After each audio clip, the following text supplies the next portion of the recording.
just look for it here. There we are. We are live. Evening, everybody. On the middle of your half-term week, and what is also National Drink Wine Day. So hopefully you guys are all enjoying yourselves today. There you are. That's a really good excuse to start early. Exactly. Hopefully you guys are all celebrating. I wanted to introduce you guys today, if you haven't already seen, to Cai Graham, who I've been watching for quite a while, and I think she's going to be very, very interesting for you guys. She's a parent herself and a teen coach, and founded Peak Parenting. I'll share the link to Cai's website, where there's lots of resources and support and ways that you can get in touch with Cai after the call if you want to find out more about the support that she offers. But it's aimed around helping parents and teenagers navigate the adolescence periods of life and the difficulties that come with that for everybody. There's obviously going to be different challenges for individual families, but for a lot of families that is the same. So I definitely recommend going and having a look at those resources if you haven't already. Yeah, very excited to have Cai in the group today. How are you doing? Thank you. That's really cool. I'm thrilled to be here. I'm doing well, thank you. All things considered, you know, I think it's you know, we try and sort of put the lippy on and sort of paint a sort of happy face about it, but it's a bit of up and down, isn't it? But generally speaking, it's going all right. The sooner it finishes, the better. But hey, that's the way it goes. We're all in it together. So and I'm here to support today parents who are and we're actually, in fairness, Georgina, we was talking about this a little bit earlier, weren't we? If any of you guys are struggling and you do have questions, please don't think that this is, you know, if I sort of ask a question, it shows that I'm a rubbish parent or my child's rubbish. It's not like that. I think actually we need to sort of get over that stigma of, you know, thinking you're sort of worried about, you know, all that.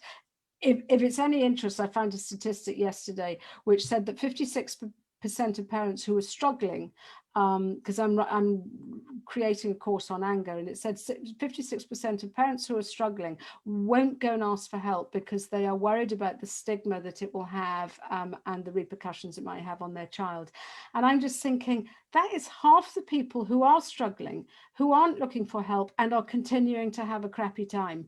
And I have some answers which literally could change the way your house operates in a matter of minutes. So instead of saying I've got a really sort of troublesome situation, why don't you say I'm asking for a family friend, or and then we won't know. But I would so much rather that you asked a question on behalf of someone else or whoever, and get an answer, for goodness sake, because some of the situations are quite easily sort of sorted out. So let's just put the embarrassment to one side, because there is no shame in this. No one blimmin' taught us how to look after families and teenagers and stroppy toddlers or whatever. No one taught us that.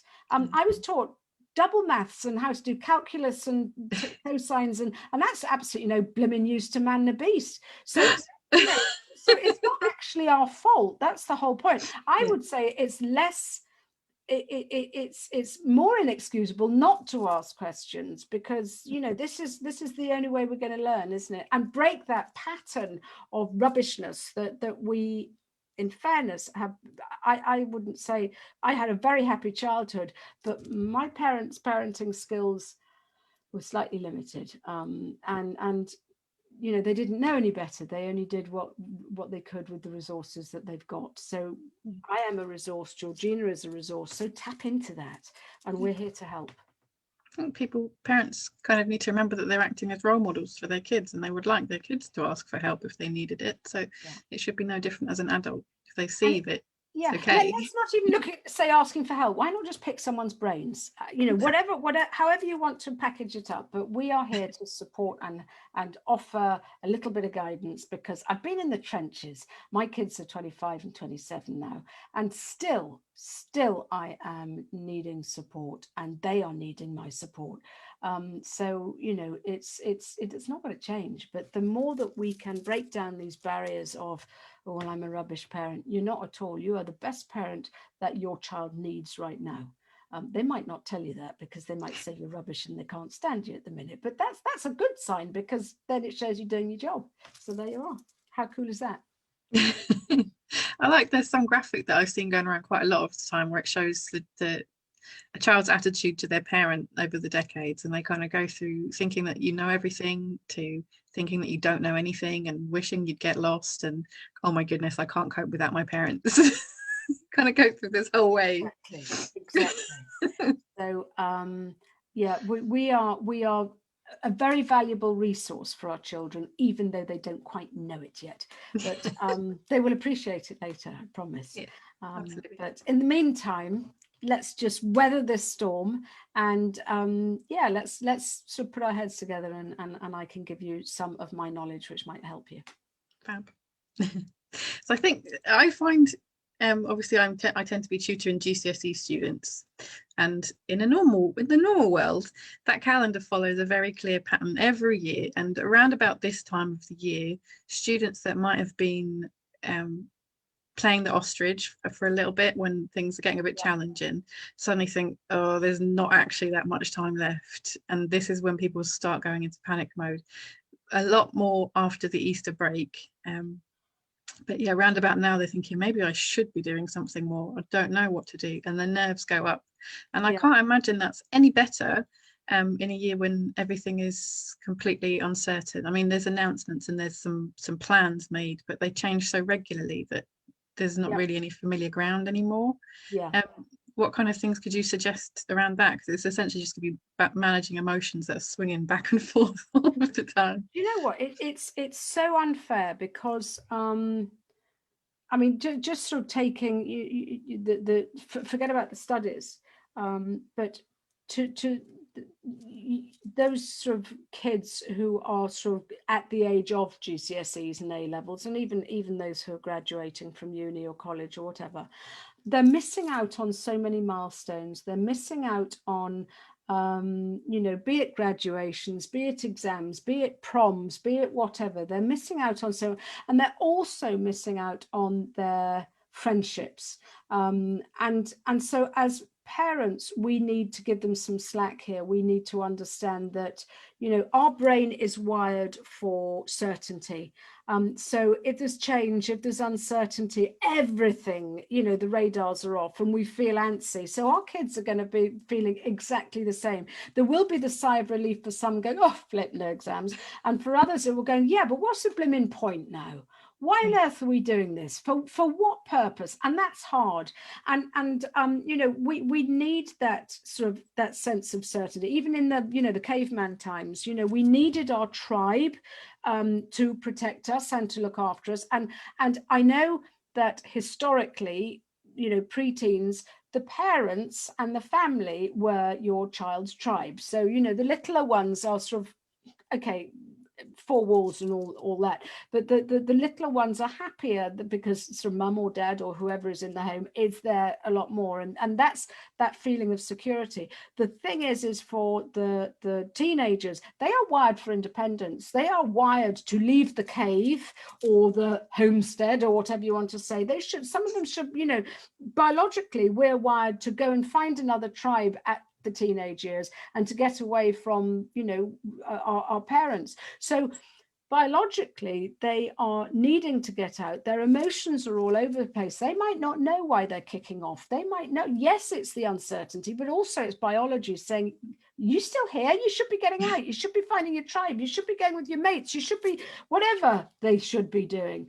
And so that, even though they might not know it, is probably a lot to do with the sort of fluctuating emotions.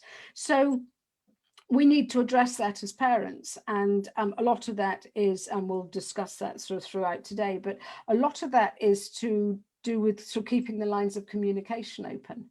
And then there's let's get back onto the study thing, because it's not something that can be ignored. But the point is well, okay, if we're not taking our GCSEs, what on earth are we doing? I mean, Georgina, I'm sure you can answer that better than I can, is, you know, how our kids should be guided in, yeah, actually, you still need to get up and sort of do your work. Well, what's the point? There are no exams. Well, there will be sort of, you know, there will be tests or sort of, you know, standardized whatevers. And so it's a matter of keeping our kids on track as much as we can. But now is the time to try and do it as a matter of course, as a matter of routine, because it's a matter of yank that ostrich head out of the soil and do listen, if we start doing this stuff now, because if we wait till Easter, it's really Panicsville. So if we just do a little routine now, we are able to, it's a bit like I sort of say, how do you eat an elephant? You know, so it's one bite at a time.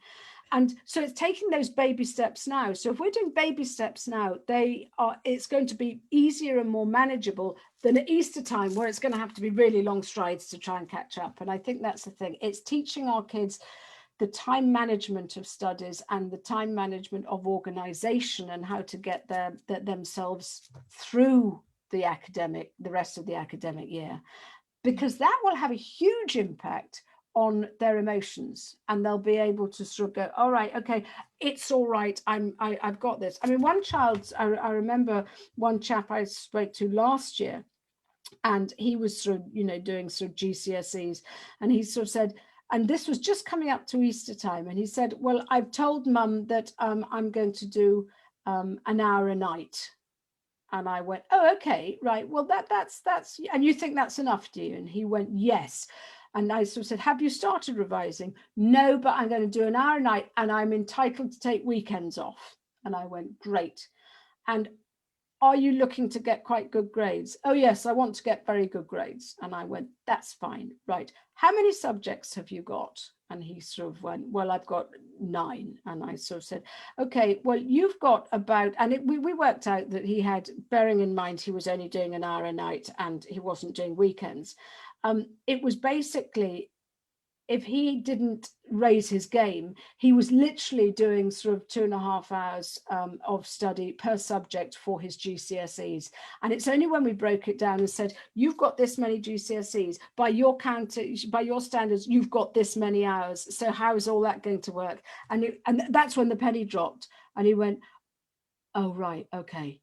Oh, right. So I'm going to have to do a bit more. And I went, well, no, you don't have to, but if you want good grades, I would suggest yes. And it was so it was actually breaking it down, rather than sort of saying you've got to do all these modules. It's, well, and this is what we need to do with kids, especially teenagers, is we need to have dialogue with them and just see if they can start problem solving themselves and just working out the issues for themselves. Because when they do, and when they sort of sign up to, and when the penny dropped with this young lad, he went, right, okay, so I think I might start doing, I'll definitely do sort of Saturday mornings, but you know, I might sort of take time out, but I'll do half of Sunday. And he was suddenly realized, okay, I'm going to have to do this.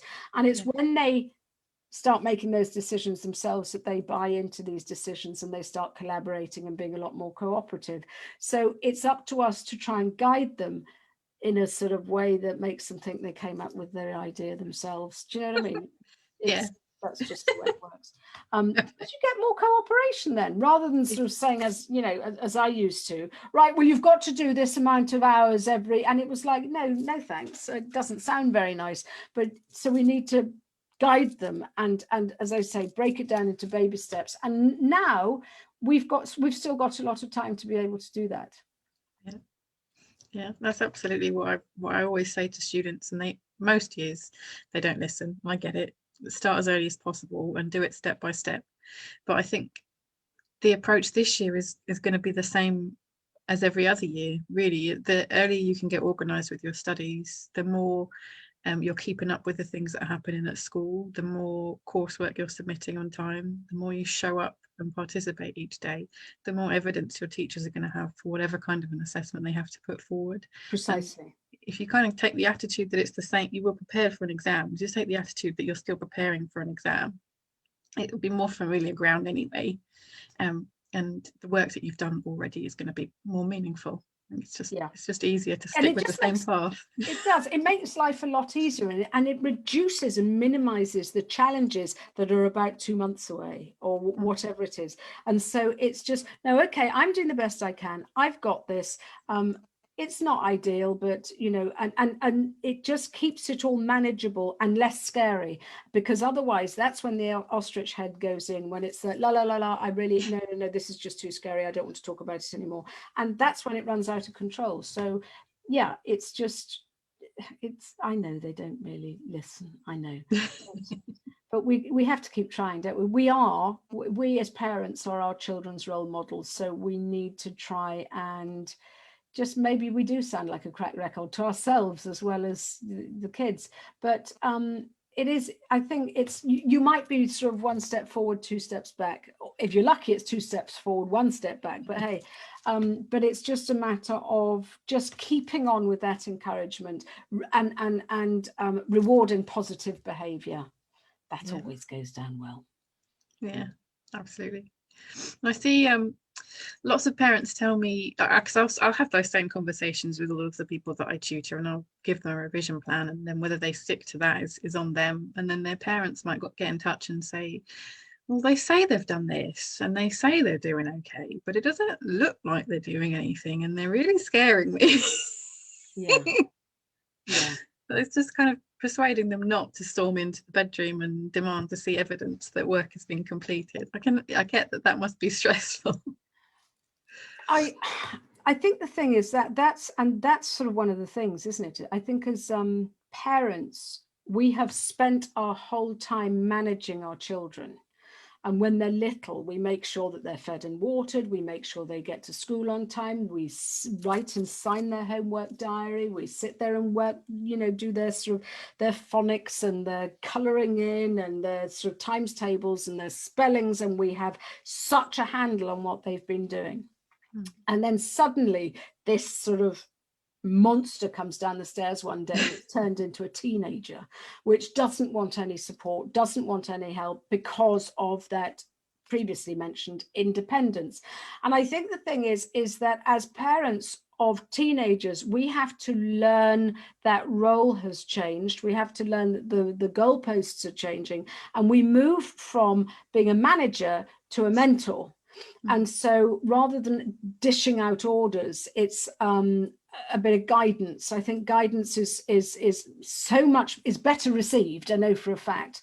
And it's a sort of, okay, you've got geography and you don't have as much time as you had planned. So how are you going to get around this? What do you think will, rather than you've got to sit down and there's no television for a week. Yeah, right. Okay. How's that going to work for you? And it's a matter of trying to find, and get from the kids how they propose to solve this problem that we can't say I told you so, but invariably that they've got themselves into a bit of a pickle. But it is guiding them and offering them advice without judgment. It's very easy to sort of go, oh, well, if you'd listened to me in the first place, it would have been absolutely fine, because you're right there. But being right doesn't always help. So it's a matter of mentoring your kids and offering advice, and yes, actually standing back and watching it all. It's sometimes you can literally, it's like watching everything in slow motion, and you just sort of, this is just going to end in tears. Yeah. And the thing is that that's when they learn. And so, I've had sort of kids and the same guy that only wanted to do about, an hour per subject for his GCSEs. And, I can't stand it the way mum's always telling me this, and I can't stand it, and she's making me feel this, and she's really bad. And, and the thing is, well, no, mate, I wish you'd just treat me. I'm so grown up now, and I wish you'd treat me like that. I said, well, if that's the case, you're going to have to prove to her that you are capable of doing this. And it's sort of, but she yelled at me and yeah, okay, why was that? Well, because I got a D in my maths. Oh, okay, right. And is there a problem with that? Well, yeah, I could have got a B or an A. Oh, okay. So why don't you think you did? You know, and it was just sort of unraveling it, and well, how much work did you put in, or did you know? And it basically, had been playing on the Xbox the night before and had done no blooming revision. But it was yeah, but mum, and I sort of said, but hang on a minute, yeah, mum, and then he sort of worked out. Oh yeah, I sort of said, well, to get an A or a B, what do you think? What do you think would help? And it was. Yeah, I could have worked a bit harder. Yeah, I probably needed to go to bed earlier because I woke up really late and I was panicking, and it was just sort of going, so, and getting them to join the dots themselves, because I think the thing is, especially, and this is where the mentoring comes in, it's so easy for our kids just to get cross when we nag and sort of, oh, it's all your fault, and because they just start blaming. But we need to mentor them so that they start taking responsibility. And if that means watching them crash and burn for a geography assignment, so be it. I mean, it's an unfair and a horrid thing to watch. But if we're going to spoon feed them too much, then it's just going to make, you know, if they get through the GCSE stage, it's going to make A levels harder. It's going to, you know, sort of narrow the chances of university or college, or if indeed they want to do that. But it's setting them up for life, isn't it? It's giving them the life skills that they actually need to learn, that, yeah, sorry, bitter pill to swallow, but actions do have consequences. But we can do that in a gentle way. We can do that by supporting them. And you know, oh, well, I see you're struggling here. Okay, well, let's just sit down. Do you mind if I sort of, you know, if we thrash this out together? And it's getting collaboration from them and validating their feelings and sort of doing that. I can understand why this is a bit scary, because, you know, there's quite a lot on your plate. But if we break it down, we can maybe sort of work out what you do need. You know, you might be really, really good at one subject, so you don't need to revise as much for that. And this assignment actually needs in tomorrow, so that's your priority, not all the nice things that you'd rather do instead. And so it's just helping them learn to prioritize, but also without sort of saying, you know, oh, you're rubbish, you always leave it to the last minute, you drive me mad. Well, yeah, thanks, that's not going to help. And it's a matter of, how can I help you here? What do you need from me? And it could be something seriously as, you're really stressed, sit down, I'm going to make you a juice and a slice of toast. And it's like, oh, okay, right. And it's just, you know, I often say, you know, just stop and think as a parent, if you were in this situation, what would you want? And because that is what you're going to have to provide for your child. And it could be a bit of, you know, it could be a bit of nurturing. It could be a new file block of paper. It could be, I don't know, fresh sheets on the bed, or it could just be calming through a calming atmosphere. And listen, sit down and we'll plan this out together. I don't know. It's different for every child. It could be, actually, leave me alone. You're just controlling my life. That's fine. That's fine. They might, you know, once they realize that you actually have their back, rather than trying to prove them wrong and that they're hopeless, they're more likely to open up and more likely to sort of go, yeah, actually, I think I need a bit of support here. So what do you think I should do? And then you can calmly sort of move forward together, if that makes any sense. Yeah. I do often find myself acting as that middle ground, because obviously parents don't want to be having arguments with their kids. So the parent will say to me, oh my goodness, I don't think they've done anything, and the coursework is late again, and they're not prepared for this exam. And then to the child, they'll say, I'll see what you can do with Georgina today. Because I don't have any background with having raised the child or coddled the child. I will just walk in and say, okay, this is what you need to do to get that done. When are you going to do that? Let me know if you need any help. So maybe that's actually what parents should start doing. Because, you know, in fairness, it really is a sort of, let me know if you need any help, and then walk away, rather than sort of breathing down their necks, sort of, you know, because that doesn't help. And you know, you're quite right. Having someone there who is slightly more impartial, has less tied up in the outcome. And also it's that emotional history, isn't it? You know, I mean, the kids, in fairness, I mean, I know the kids want to please you and sort of, you know, get the pat on the back, but they need more than anything, approval from parents, even though they probably don't admit it. And so what we need to do is try and make that as easy as possible. And yeah, it might be biting your tongue and not sort of trying to do the, oh, if only you'd started 2 weeks ago, like I said. We're not there now, we're here. And it's a matter of, right, let's see, you know, what would I want? And usually it's, I quite like someone that is fairly level-headed, fairly calm, and that's going to sort of show me how to break this down into bite-sized chunks so it doesn't feel as overwhelming as it is. And that's what most parents would be fairly good at. Yeah. Yeah, I find it myself. I mean, I'm 36 now, and I'll still get to the point where I've got so many things going on that I can't do any of them, and I just have to sit down and make it into an actual plan, and sometimes talk to somebody else who's not stressing out, and it becomes very quickly, it becomes so much more manageable, because it's that sigh of relief, isn't it? Yeah. And you sort of think, oh flip, I now feel in control again, because usually it's the ostrich bit where you're going la la la la la, I'm feeling really stressed, or I'll just do something that'll make me feel better. I mean, for me, I go and waste hours on Canva, and it's like, no, Kai, that's not actually, you know, there are other things that are going, do me. So yeah, we're all a bit like that. And I think especially with lockdown, we feel as though we've got more time in the day, even if it's saved just through not commuting or traveling to various places. But still, it's quite easy just to sort of get that time sucked away from you. So, and also, I think the thing is that if you can, as a parent, can help your child sort of break things into bite-sized chunks, it gets through. You know, they get through their work so much quicker, which lo and behold, they then have proper free time.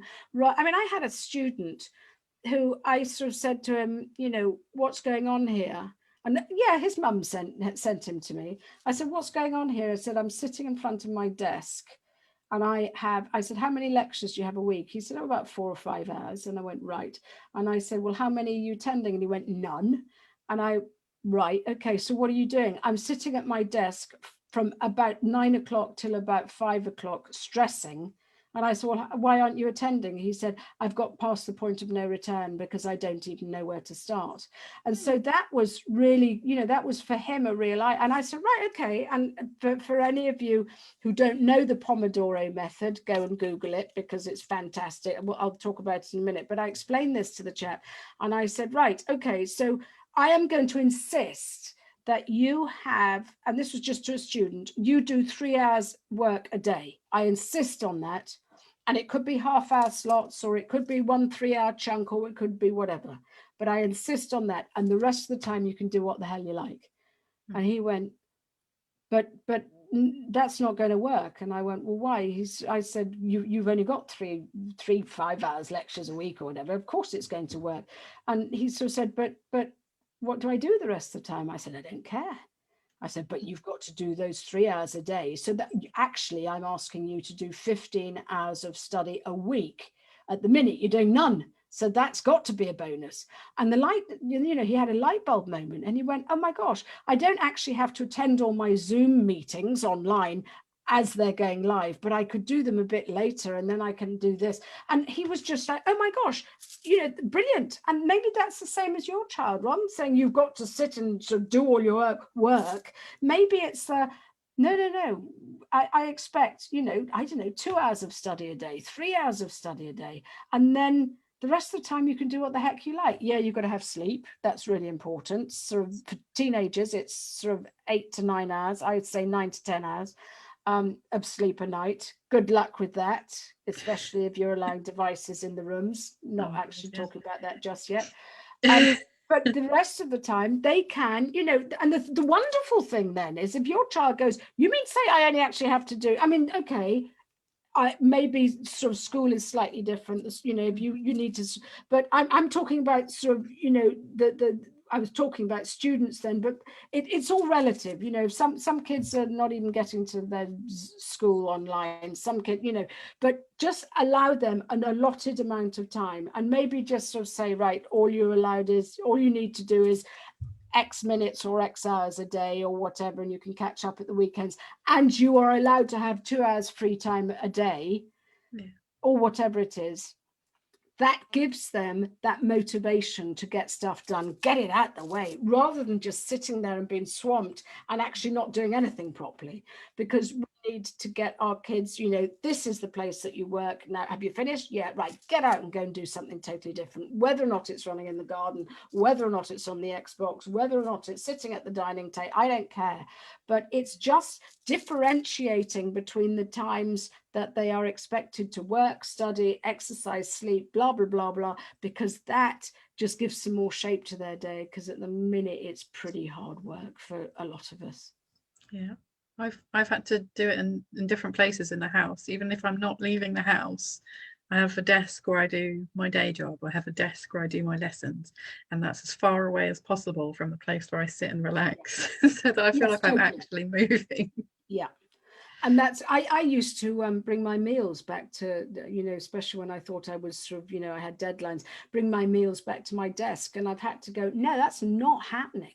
And so sometimes my lunch hour is sort of, cut short, or, and so I instead of allowing myself an hour for lunch and sitting at my desk and working, I actually take half an hour and I leave the room, and it works so much better.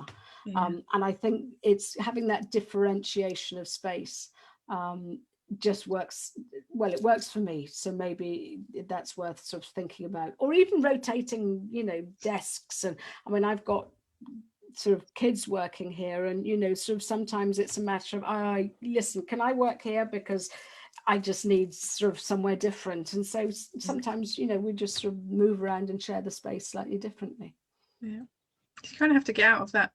I was finding if I stayed in the same place, I thought I'd treat myself and take my laptop to the sofa and do the work there one day, because I didn't have to go out anyway. I didn't have to get dressed. But then I spent the whole day there, and I never really moved properly into work or properly into relaxing. I was kind of permanently thinking about them both. And I think that's the thing, is the fact, and dare I say it, the work steals from the relaxing. It's and yes, the other way around as far as productivity is concerned, but as far as enjoyment is concerned, you're just doing the same rubbish. And it's important just for that brain to be able to switch off totally and go and watch something mindless on Netflix. How lovely is that? And then you can switch off, rather than permanently trying to multitask and then not anything gets done properly. So yeah.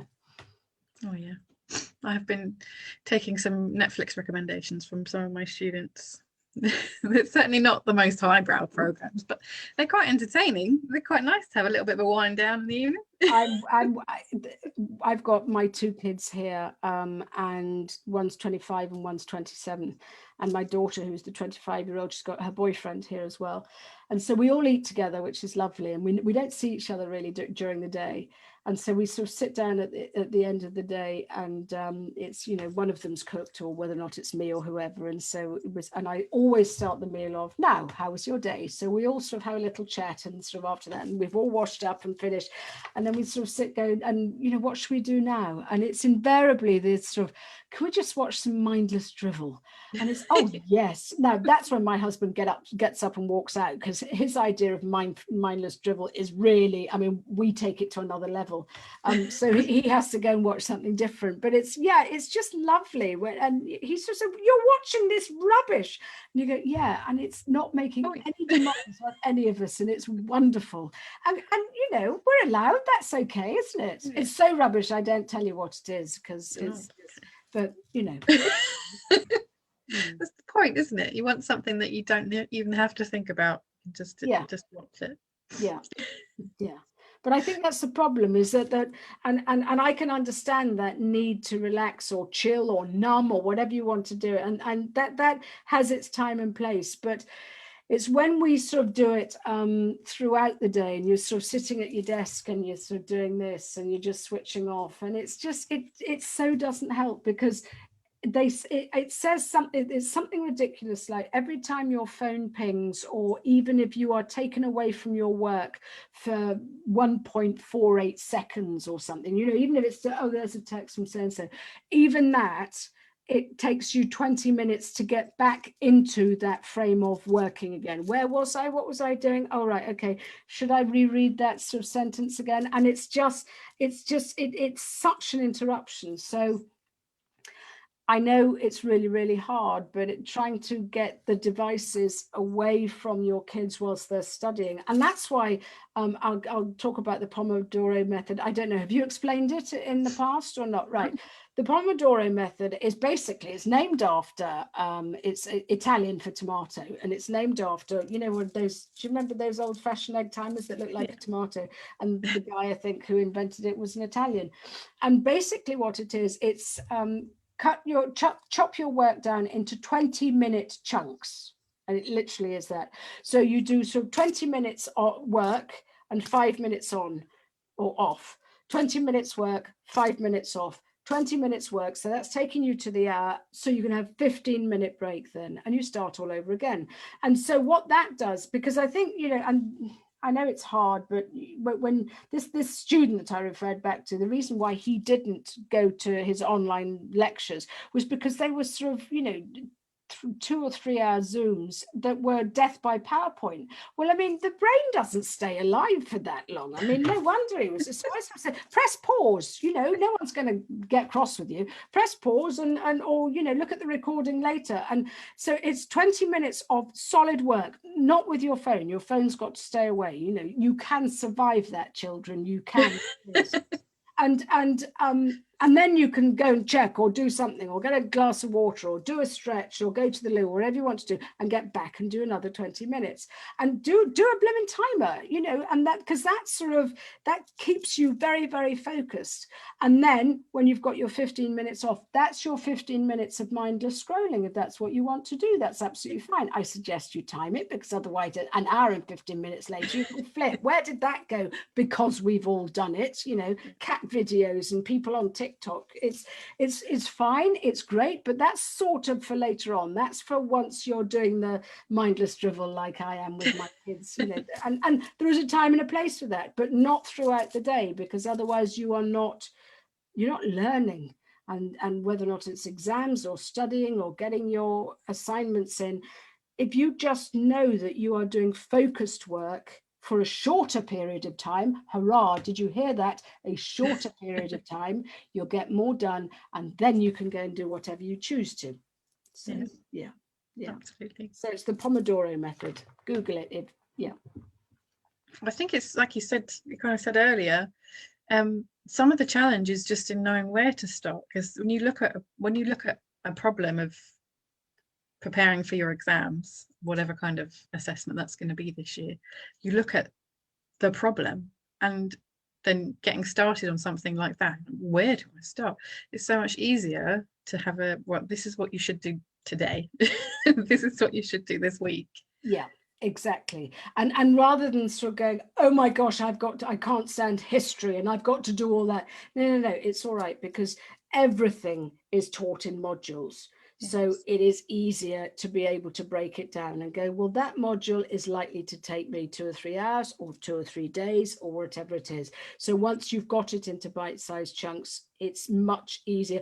And do things like, here's a subject I love, so I will do a subject I don't love so much, and maybe do that at the beginning of the day, because then that's called eating your toad. So you do the rubbishy stuff to begin with, and then the rest of the day is really cool. You know, so you've got something to look forward to, if indeed revision of your favorite subject is something that you look forward to. But don't leave the rubbishy stuff till the last thing, because otherwise it's like, oh, the whole day's rubbish. But it's just a matter of going, okay, well, history's not my strong point. I'm going to do that first. Yeah. Once that's done, you feel like you've conquered the universe, because the rest is plain sailing.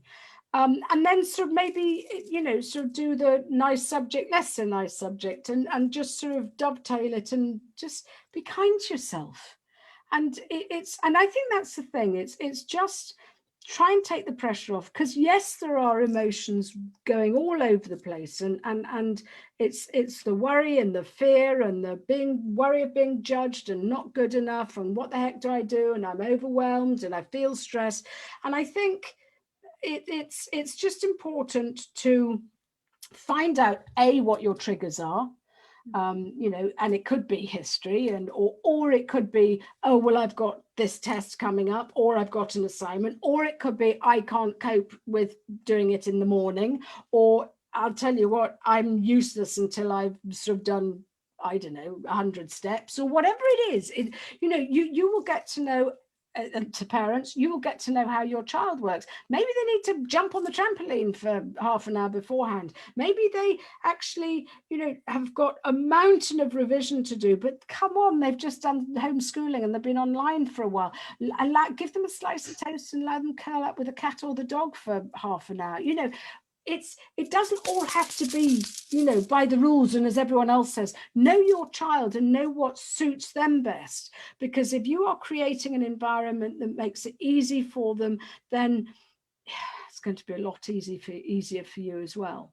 So it's just create that slightly more stress-free environment, having identified what their triggers are, what makes them upset, what makes them work in a better frame of mind.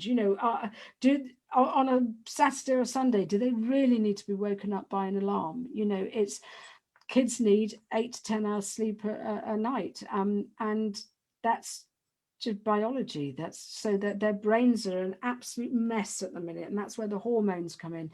Their brains are being rewired. There's nothing else for it. And the last bit that is being rewired is the rational thinking side of the brain. It's the decision-making part of the brain. And here's the bad news, parents. It's only complete by the age of about 25. So it's just the teenage years. That makes so much sense. Their brains are work in progress. So throw GCSEs in here, and it's a mess of chaos, and we have to acknowledge that, and we have to understand that. And so if they haven't done something, it might just be, do you know what, it's because I blooming well forgot, just because all this chaos is going on in my head. And we need to understand that too is biology. It's not because they're lazy, it's not because they're rubbish, it's not because they're not looking at your highlighted plan, it's just they just don't get it. And so by less judgment and more compassion, you're likely to get better results. And so having worked out their triggers, find out what their coping strategies are. If they've got anxiety or if they're struggling, do you have the right breathing techniques for them? Are you, have you got a little sort of exercises for them that will help them calm down in a stressful situation?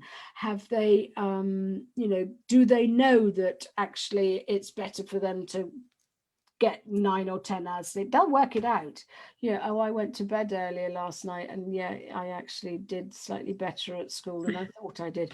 But it's just working out and helping them to acknowledge that when this happens, that will sort it out. When this happens, then try something else. And it just gives them back the control that they're looking for a bit, and that really helps them, because when they've got that feeling of control, it just reduces the anxiety and the stress levels. So there's little really simple things as well, like things that people say all the time, but I see myself doing it. People will give me advice, and it's like it just goes straight through. It hasn't sunk in until it does, and then you do it, and like, well, that was really straightforward, and I was told that 10 years ago. Why didn't I do it? Like, just simple taking deep breaths when you're feeling stressed. Well, I just want to sort of show you something. That is the brain, okay? Bear with me here. This is that is the brain, okay? And this is the prefrontal cortex bit, this bit here.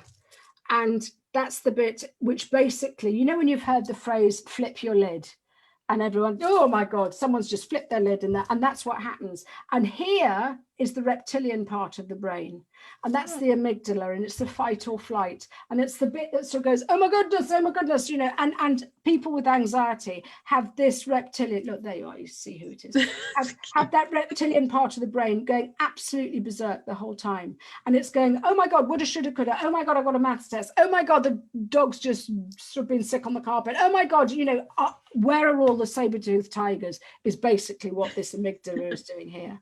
And what we need to do, and invariably when someone says just calm down, that doesn't work, because what's happened is you flipped your lid, your prefrontal cortex can't even think, And so what's happening is calm down doesn't work, because this little fella doesn't understand language. He doesn't understand Chinese. He doesn't understand French. He certainly doesn't understand English. So if you're talking to him and going, calm down, and if you say to your child, it'll be fine, you'll be okay, they go just going, no, no, no, can't compute, don't know what's going on, fight or flight, there's a saber-toothed tiger, and my life is in jeopardy. That's basically what the brain's saying. So the only way we can get through this, the way we talk to this fella, is by breathing. That is the only language he understands. So it is teaching your child breathing techniques. I mean, I've got a breathing course. There are 7 different sort of breathing techniques that I show, because they're for different situations, and for, you know, maybe there's overwhelm, or maybe you can't sleep, or maybe you're having a panic attack, or whatever, maybe there's stress in your body, whatever it is. And so teaching your child a breathing techniques that helps them to just talk to this fella and stop this bit. So therefore, what happens is when he calms down, the prefrontal cortex can start thinking rationally, and that's when they're able to study. And because that's when everything's calmed down a bit. We can't think when this thing's going. So breathing techniques are the best way of getting your child to put a lid on it and to calm down. And the best one, I sort of say, is, because it's easy and it doesn't make you look silly, and you can do it in the lunch queue or on the bus or in your front room, is called box breathing. Okay, so what you do is you think of a box and you breathe in for 4 and you pause, and you breathe out for 4 and you pause, and you breathe in for 4. You can tell I've calmed down already, can't you? Yeah. And you, because chat, and you just keep doing this. And this, by the time you've done it for a minute, this fellow has realized, oh, do you know what? I'm okay. Don't know what's going on, but I'm feeling calmer. And so he stops getting so agitated. And that's when the brain can calm down. And so box breathing takes about a minute, which, come on, that's easy. And I did it with a GP guy came to me and he said, my son is as angry as heck. He is throwing dinner plates. He is really angry. Something's going on. He said, I'm a GP. I should know what I'm doing. But, you know, he's my son and he won't listen to me. He said, what the heck do I do? And he said, just sort him out. And I taught him box breathing. And the dad phoned me that night. He said, I know it's confidentiality. I don't even know what you said, but suddenly he left the room and I didn't know where he'd gone. And I found him on the front doorstep, just sitting there. And I went, oh, okay, that's good. Yeah. He said, it's just a miracle. And all I did was teach this little fellow box breathing. And I explained it to him. This is the only language your brain needs to understand. It doesn't have to understand from your mum going, calm down. It doesn't need to listen to your dad going, pull yourself together. It doesn't matter. And none of that computes. The only thing that happens, and when you flipped your lid, when this little fellow's going berserk, the only thing that you can even think of is, oh, breathe, right, breathe. And box breathing is a great way to start. There are lots of other breathing techniques, but that is an easy one for you to teach your child, for you to do yourself when you're just about to go ballistic, because they're not going to go do homeschooling, or they're still scrolling, or they haven't come downstairs or whatever. And just breathe, and it just lets everything settle. And it gives that mind some space to make better decisions, to learn a little bit better, to be able to just escape from the chaos of woulda, shoulda, coulda, what if, oh my God. And it just allows you to get some clarity and some control on this messy old world that we find ourselves in the minute. And it's hard. But by just remembering box breathing and the fact that this little fellow, he's trying to keep you safe from a saber-toothed tiger. So he's doing his job. But what we need to say is thank you, and I've got this. And that's where box breathing comes in. So that might help. I love that. That's cute. It does. I experienced that myself, and it does make such a big difference. Even just from the first time you take a deep breath, you feel like you're taking control, even if you haven't quite calmed down yet. No, it doesn't happen automatically. It doesn't happen overnight. But I've got to the stage where even if I mention the word box breathing, I can feel my whole body just go, oh, here it goes. Yeah, that's it. And it's wonderful because it suddenly reminds you it's simple. And it gives you back control. You don't have to rely on other people to sort your problems out. It gives you clarity so you can start working stuff out. And it gives you perspective to realize this actually is all manageable. But I think when we're going through chaos, one child said to me, it's like, my head is like a 6-lane motorway. I said, and all the cars are going in all the wrong direction, and I don't know what to do, and I can't stop it. It's like, okay, well, let's learn how to stop it. And this is our brain. We weren't like this as babies, this is so what we need to understand is, oh, okay, this behavior is learned behavior. Whether or not it's anxiety, whether or not it's stress and overwhelm, we are reacting to life. So we've learned how to do this. And this fellow goes, well, I've kept you safe from the saber-toothed tigers, so I'm going to do the same as I did yesterday, and that's have a panic attack, or that's have anxiety, or that's to scroll to numb out all these horrid feelings. And it's his job. And it's learned the shortcuts, and sometimes it's got its knickers in a twist and all the wiring's gone wonky. So what we need to do is unlearn that behavior. And the start of unlearning that behavior is breathing properly so that we can start getting the clarity on, right, what is the best next step for me? Because you're not going to be able to do that if there's 6-lane motorway of cars going on in your head.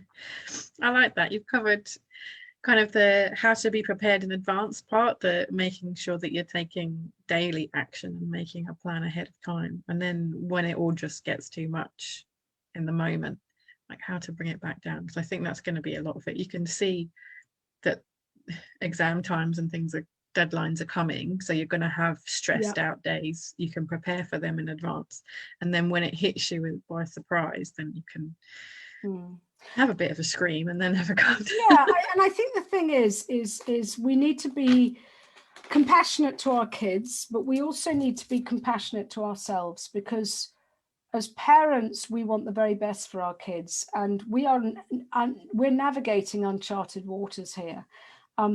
Up until last year, we knew, as you said, we knew the sort of timetable of events. We knew that we need to start doing something by February, March, and it's getting closer for April. We knew everything. We knew what the milestones were. And the people before us years and years had sort of created that framework. And now someone's thrown this wretched pandemic into the mix, and we don't know what we're doing. And the schools don't really know what they're doing. The government don't really know what they're doing. Why? Because the goalposts keep changing. We know as soon as we think we have a vaccine, then well, actually, no, it might not work. And oh, here's another variant. And oh, and goalposts keep on changing. And so this is new for everyone. This is new for all of us.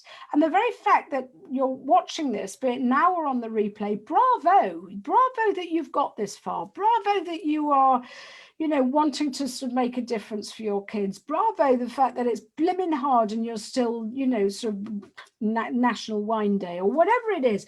You're doing the very, very best you can with the resources that you've got. And sometimes as a parent, it's like, well, no one's telling me what to do. I've no idea.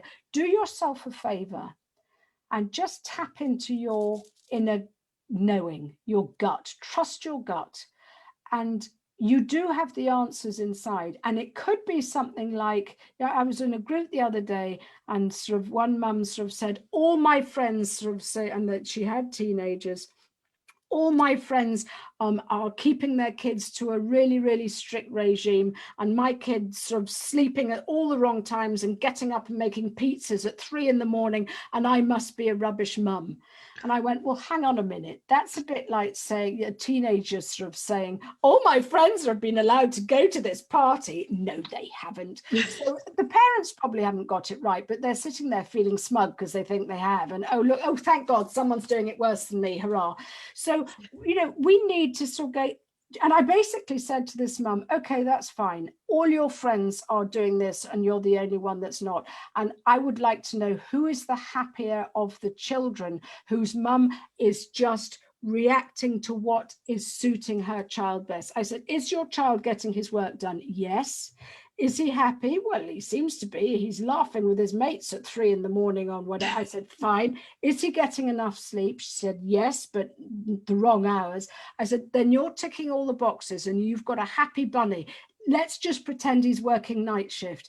And she went, oh my God, when you say it like that, that makes it all, you know, you've given me permission to keep my foot off the pedal. And I went, yes. So parents, give yourself permission to do whatever suits you and your children the best, because what's right for parent A is not the same as what's right for parent B. You will be guided by your child. And it doesn't mean that they're going to rule the roost and have all the power. It doesn't mean that. But you are going to mentor them rather than manage them. And when you do that with teenagers, you will get much better results, because at the end of the day, I would hazard a guess that all things aside, you want happy, healthy children. And that, I would say, just by giving everyone in your family a little bit of slack, you're likely to get that a lot more easily. Absolutely. Absolutely. Fantastic. Thank you very much. I mean, I could talk about this all day. This is another one of my favorite things to talk about. But I'm going to share your links on underneath here, so that if people wanted to get in touch with you afterwards, they can find out more about what I will do is I'll give you that link to box breathing, so you know, anyone that wants to have a look, and you know, they can. And we haven't really sort of touched on mental health, and that, well, we have a bit, but I'm just sort of thinking of more about anxiety, and because a lot of parents are concerned about, my child won't speak to me. So I've got a little exercise that I will give the link for you there, because it's a way of, which the kids love, is a way of speaking to your child less, but finding out more about what's going on in their own head. Okay. So that helps. Yeah, that sounds good. But I just sort of think, yeah, it's just important to just be kind to yourself, validate your kids' feelings, and together to basically tell them that you as a family are a team. And, you know, yes, you might be the captain, but it's just bringing them all along for that common goal, which is happy family life and a bit of homeschooling thrown in. That sounds good. We'll ignore the homeschooling part for the moment. It's half term. We'll enjoy the rest. We are. Yeah. A bit of mindless drivel then, which I can't wait to watch later on. Fantastic. Thank you very much. It's really good talking to you today, Cai. I'm sure people have found it very helpful, even if they didn't necessarily want to ask any direct questions. No, that's fair enough. I get it. Yeah. Fantastic. Thank you so much. Thank you. Have a good evening. Speak to you soon. Bye-bye. All right.